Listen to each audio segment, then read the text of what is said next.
Canada has recently expanded its visa-free program to include 13 more countries, but Jamaica was not among them. This means that Jamaican citizens still need to apply for a visa if they want to visit Canada by air for up to 6 months. According to the Canadian government, the visa-free program is intended to facilitate travel, tourism, and business between Canada and its partner countries, as well as to strengthen bilateral ties and security. The program also helps reduce the visa caseload and processing times for applicants from other countries. Some of the criteria that Canada considers when adding a country to the visa-free list are the country's immigration and security situation, the integrity of its travel documents, its human rights record, its economic and social development, and its relations with Canada.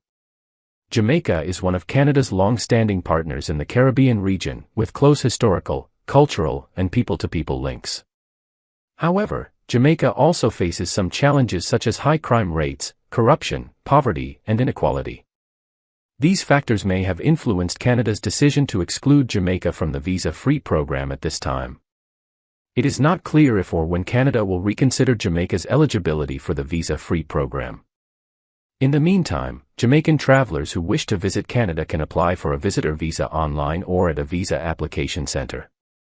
They will need to provide proof of their identity, travel purpose, financial situation, ties to Jamaica, and intention to return home after their visit.